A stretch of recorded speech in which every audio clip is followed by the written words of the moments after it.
Hey everybody, welcome to another Beta Change Minisode. I'm Katie, and today my guest is Heather Walker, formerly Heather Gabel, who is a member of our great diabetes online community out in Salt Lake City, Utah. So Heather has joined us today to talk about her involvement in the diabetes community and what that means for her, and also how she got into diabetes research and what she's currently working on. So welcome, Heather. We're so excited to have you. Do you want to go ahead and introduce yourself and tell us more about what you do? Yes, thank you. Thank you for having me. It's so nice to get out of my usual routine and have a little bit of fun and chat with you, Katie. As Sure. Katie already said, I'm Heather and I'm working on my dissertation at the University of Illinois at Chicago. I was diagnosed with diabetes when I was 11, and it took many, many years before I ever met another person who had it, which is a common shared story. So I've learned since becoming a member and participating a lot in the DOC. I've been active in DSMA, in the DSMA chat on Twitter since about 2014, though since I had a baby in 2017, my participation's kind of waned a bit. But luckily that forum is kind of a come and go as it works for you. And yeah, that's awesome. I just try and join that conversation as often as I can. While a student, I've been a research analyst working on several multidisciplinary teams. And most of the time we look at diabetes online community contexts, what is known about them, where the research should go next. But before graduate school, I like to share this story. I built a website, it was called The Story of Us, where Cool. I asked diabetes online community members, what do you want to know? What do you want me to research while I'm in grad school? So this was, after I'd been accepted into the program, and I really wanted a community engaged approach to it. And so I got about 15 replies, which was actually, a little more than I was expecting. And Yeah. I combined them. I combined all of those like submissions, if you want to call it, to build my current dissertation project. And I'm very excited to talk about it today. Great. Well, we're so excited that you wanted to join us because as you're working on all of these different elements in the diabetes online community. I feel like it just helps more and more when people kind of find ways to express themselves. And I was also diagnosed when I was 11, and it took me forever to like make any friends who had diabetes and to even want to be involved in any way, I think. Mm-hmm. And you and I were talking earlier about having like diabetes friends around the world. And that's something that like social media and the internet has really enabled us to do, and have been able to actually meet friends with people that we probably never would have met otherwise, right? So yeah. I think that's great. So Heather, can you tell me a little bit about your interest in research and like maybe what had you been doing before you decided to embark on this path to get your PhD? Good question. So I graduated from UC Berkeley in 2012, and I started working two jobs. One was at a bar, which was a ton of fun. And I also started working at the Diabetes Hands Foundation, which was run by Manny Hernandez. And I was a programs and administrative assistant. And that really got me into the DOC scene really heavily. That's when I started my Twitter account, and, I started engaging with people, and my nature is just like a curious cat. I experience things and I want to be like, why is it like this? Why does this feel so powerful? What is it about exchanging peer support online that's so helpful? Like, why does that give me energy to continue to self-manage? Why does it help me to hear someone with diabetes say, I'm sorry, versus like my mom who doesn't have diabetes say, I'm sorry? It's the same statement, but it means something different. And I, right from when I started, I just wanted to know why. And so I got interested in research because I sort of identified it as an outlet for exercising this curiosity. And also I just, I was 21, didn't know what to do with my life. And so I started thinking maybe grad school would be a good idea. And yeah, so that's how I started. I feel like a lot of people feel that way also, like when we're trying to decide what to do with our lives. Like, I don't know. I think a lot of people come across grad school as an option for that. So that's, yeah, I think that's a common experience. Definitely with people who are also interested in a lot of things, which you are. So I also want to say congratulations on getting your PhD funded. I think that's great for your dissertation. So I know you talked a little bit about taking the information from the story of us and bringing that into your PhD work. So can you talk about what the process was like to get your PhD funded? Because I know that the funding opportunities, especially in the US, are really competitive. And so I'd just like to know how you went about that, and kind of like, did you have to apply a few times before you got into a funded program? Or what was that like? Yes. So the funding that I got for the dissertation was an internal grant at my university, which they're fairly competitive. It's a $5,000 grant, and the application process was a bit involved. I have applied to funding outside of, like, external to my university, and wasn't awarded it. And a part of, being in academia is just about rejection, and you just have to be ready for that. And so I think that getting those rejections ended up helping to make this particular application stronger, because when you're rejected, you're provided with some feedback, and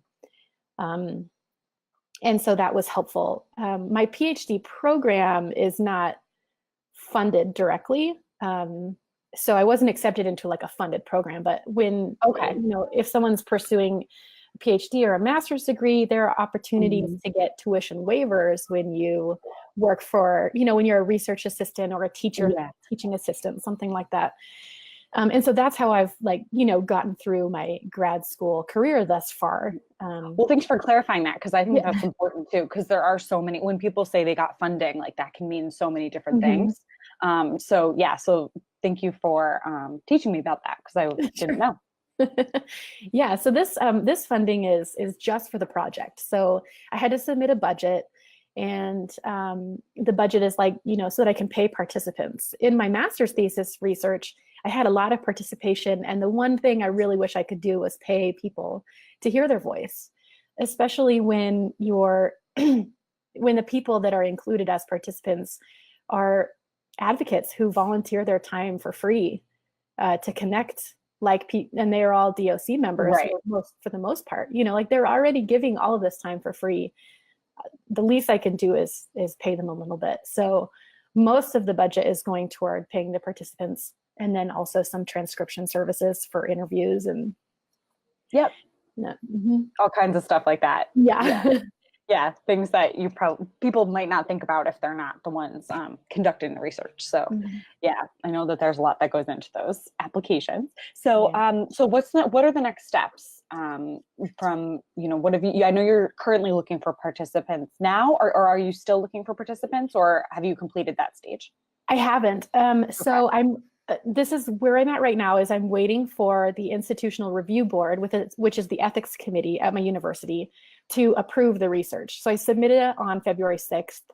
UIC, my university, is legendarily slow at processing these, but it's a sign that they're thorough. And so once you get past the IRB, the institutional review board process, that your research is ethically sound. Which is always, a wonderful thing to feel as a researcher, that you're covered and that your bases are good.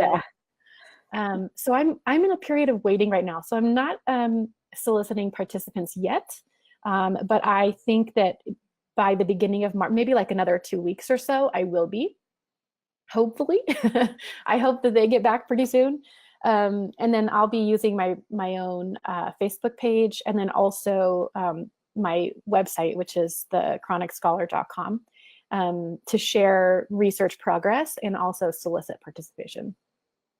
Great. And I can definitely share that website with people who are watching today, so that you guys can see where Heather's doing her work. So chronicscholar.com, that's great.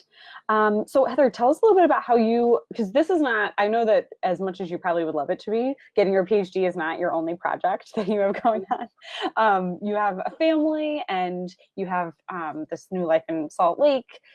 So can you tell us a little bit about how you manage to balance everything? Like, how do you do everything? Do you sleep ever? And how does that happen? Do I sleep ever? Not for the first 10 months. Um, no, my son was not a good sleeper. And some people are blessed with babies who do sleep well. Mine didn't. He ate well, but he didn't sleep well. Um, so yeah, I didn't sleep through the night for over a year, and that was pretty rough. But now I'm happy to say that I'm on the other side of that. But you know, with motherhood comes like immense challenges, and throw getting a PhD, and you know, my husband is a doctor, and so he's gone a lot.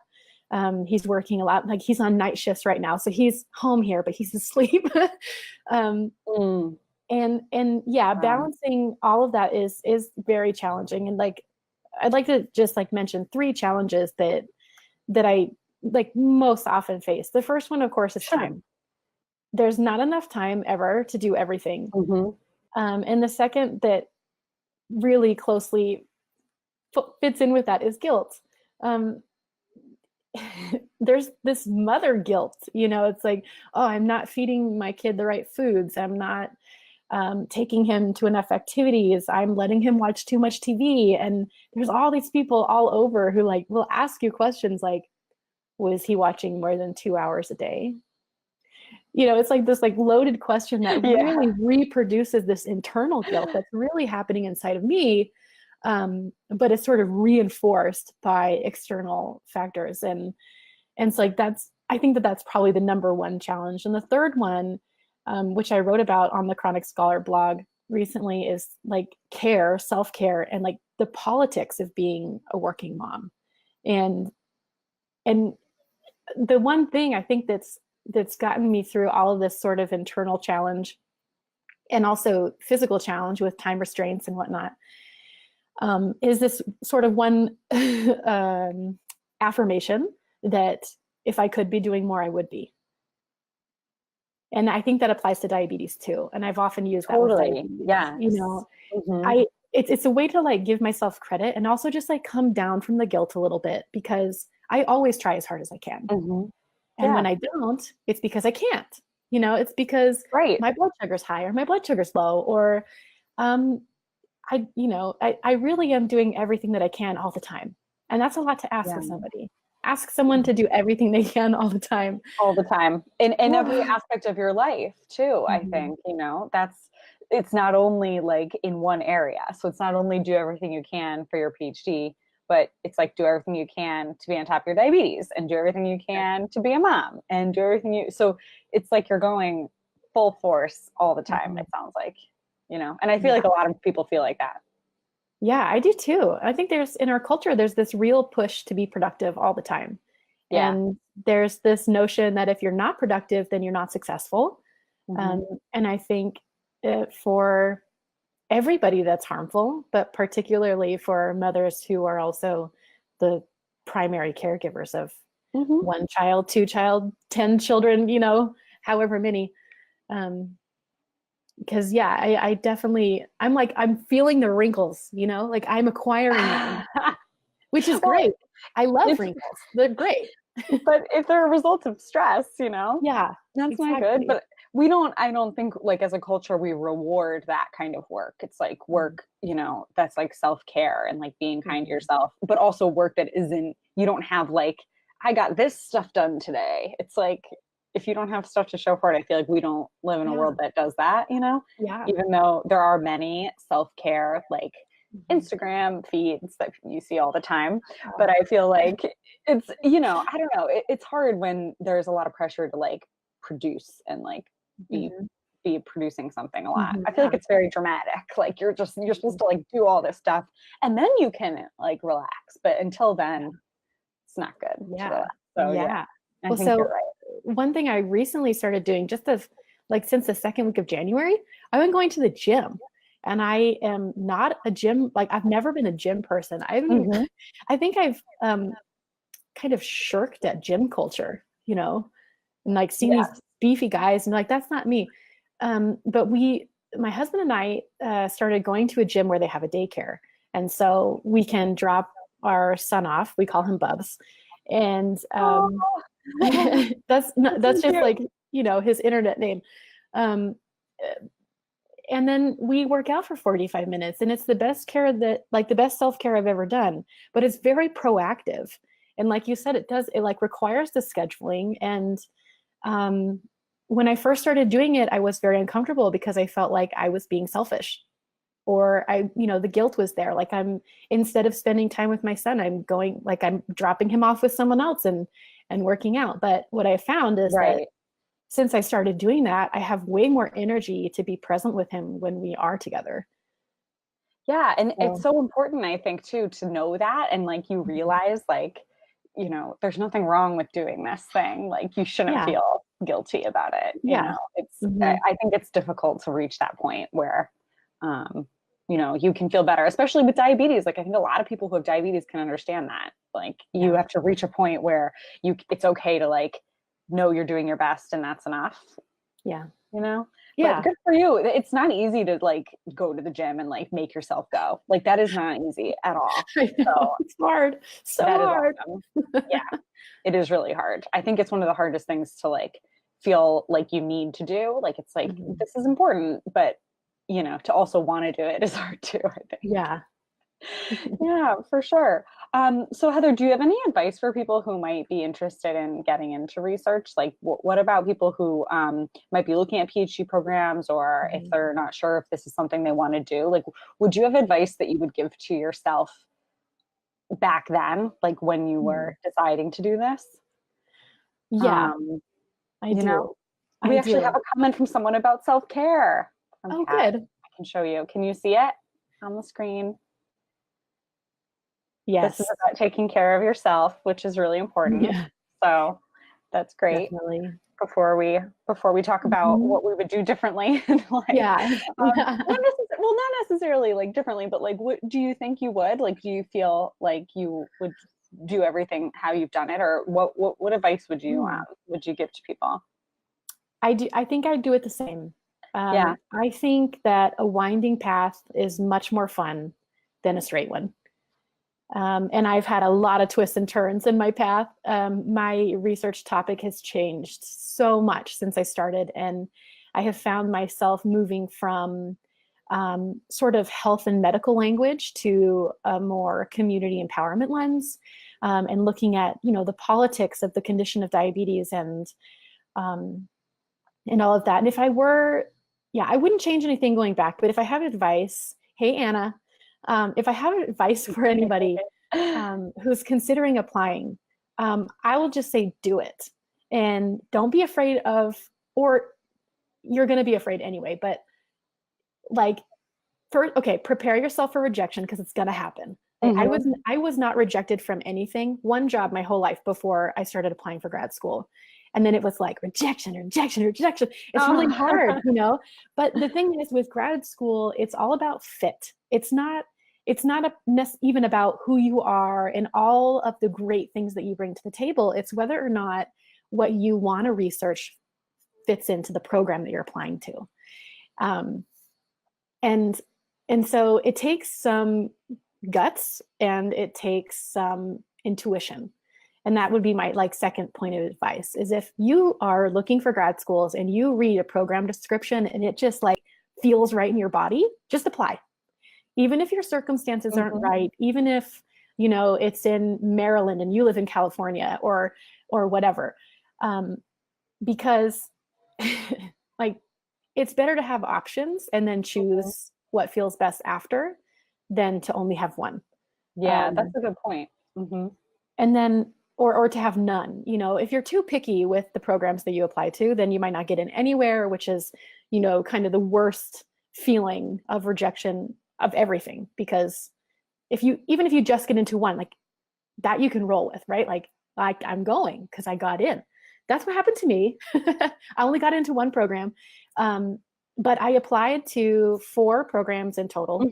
And they were all different. So one, I applied to rehab sciences, one was community psychology, one was social psychology, and the other one was disability studies. So I didn't even know when I applied to grad school where I fit.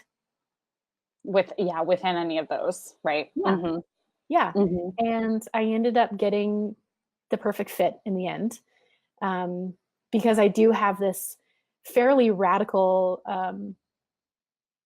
position and argument about diabetes and about the diabetes community and how health approaches that and how healthcare approaches that. And so my dissertation is really about that and about politicizing the condition of diabetes and looking in. So what I'm doing is I'm looking at the narratives that we use in online communities. So what about the Yeah. athlete who says, diabetes doesn't hold me back? That's a counter narrative. That's someone saying, I know that people see diabetes as the fat, lazy person disease. It's not that. Let me show you how it's not that. Yeah. That's an act of Changing that. politicizing. Yeah, it's changing. It's social Mhm. change. And in that social change, that's politicizing. And I know that as a community, we probably don't identify it as politicizing, but that's what it is. And Mhm. it's really magical that we do that. And it's really amazing that we do that. We also have some advocates who are arguing that we shouldn't make such a strong distinction between type 1 and type 2 because that disconnects us as a community. And so that's a more internal counter narrative. Mhm. And Yeah. they're all wonderful. And so my dissertation project is sort of collecting a bunch of these and seeing what are we talking about, how are we talking about it, and in what ways are we politicizing the condition of diabetes.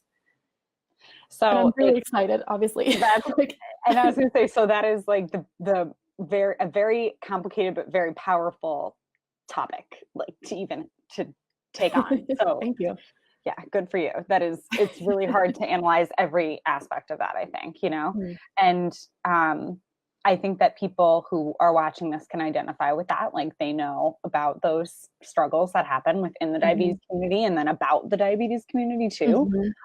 So I think for everybody who wants to change that space, I mean, it takes everybody's participation. So like the people who are watching this. So Anna just wrote us a global postcard for our website about a Diabetes Sisters event. So thanks, Anna, for that. Because I just think it's, this shows again, like how diabetes is a small community in the end. And my friend Kat, she's there for me so much. Like she has helped me all through college, like with managing diabetes and the rest of life. So I feel like just like that is a really small microcosm of like what our community is about. And I think your research is awesome in that it connects all of those things together. Thank you. Yeah, that's really cool. So Heather, what are you hoping to do when you finish your dissertation one day, when you're no longer a candidate, when you have a PhD after your name? So when I was in, let's see, before I got pregnant, I was a TA and I TA'd for 2 courses. One, I was like a very classic TA. I just basically graded papers. I gave 1 lecture. And then for the second course that I TA'd for, I ended up co-teaching it. And so I taught 9 out of the 16 lectures, which also meant that I prepared them. I have worked many jobs in my life, and I've never left working feeling energized like I do when I teach. And that class had 115 students in it, like massive class. Yeah, that's huge. Wow. Yeah. And I feel like I'm most myself there. And I don't know, I just like, if you've ever done something and you just like feel power on yourself. Yeah. Not like a, power over anybody. It's just like I'm you feeling my own energy. Yeah. That's great. And so I definitely want to teach. There's no money in teaching, which is terrible. And I haven't really been one to worry about money. I'm not worried. Now I've been in grad school for 4 years. Grad students don't make any money. And I'm just kind of ready to. So I don't know how the path will be to get to teaching, but I know that that's my end goal, because I love it so much and I want to teach the big college courses. And I did, awesome. Yes. What Anna said, I did used to, actually when I first started my graduate career, I worked at Diabetes Sisters as a programs assistant. And oh, cool. I didn't know that. That's great. That's such a small world. Yeah, it was really fun. I love working with Anna. Oh, I cool. miss you, Anna. Sorry to interrupt what you were saying about that, No, though. that's I think okay. that's awesome that you wanted to get into academia. That's great. That's very cool. And I think it's also like a really great way to like, return to what you've been doing, and give Mhm. other people that feeling of empowerment. Is there anything else you want to share, especially about like the upcoming phases of your research, that we can spread the word about? Um, Actually, yes. There's one thing. So I'm going to be looking at 3 platforms. I'm going to be looking at Twitter, Instagram, and one single Tumblr page. And the Tumblr page is the My Diabetes Secret page. And so because that's an anonymous forum, Mhm. my research of that will look a little bit different. But I would just encourage everybody to go and share their secrets on that website. It's about being candid and honest and open about however you're feeling with diabetes. Um, and there's already a ton of great material in there, but it's also a great Cool. resource for mental health, I think, for someone with diabetes. When you want to share something, maybe that's negative, maybe you just want to get it off your chest, and sometimes just doing that really helps. Hmm. And so, yeah, I'll share that. And then, yeah, to connect with me on Instagram would be great. I'm really trying to figure out Instagram more. Sure. I'm not as versed in Instagram as I am on Twitter. So um, my name on there is Heather Rose Walker on Instagram. On Instagram. Yeah. Cool. I will put that up too Thanks. on screen. But yeah, I think the community definitely is great in that like everybody wants to help each other. Mm-hmm. So it's awesome that like if people can go on my diabetes secret or like reach out to you on Instagram, I think that's great, or on Twitter, Mm-hmm. because if that can be something that helps you with your project, I think everybody would be happy to do that. So that's great. Awesome. Um, awesome. And we'll definitely keep an eye out. Let us know, like, if you have any updates you want to share, as look toward the next phases in your research. And if people want to reach out to Beta Change as well on any of our platforms, we'd be happy to connect you with Heather, and you can comment on the video, and she'll be happy to answer your questions, I hope. Yeah. Great. Well, Heather, thank you so much for joining us today. It's been really great learning about all about your research and about everything that goes into it. So we were just really grateful to have you. So thank you so much. And thank you for having me. This has been so much fun to chat with you. Great. We think so too. It was wonderful. All right, everybody, have a great rest of your day. And we hope you tune in to our next minisode. Thanks.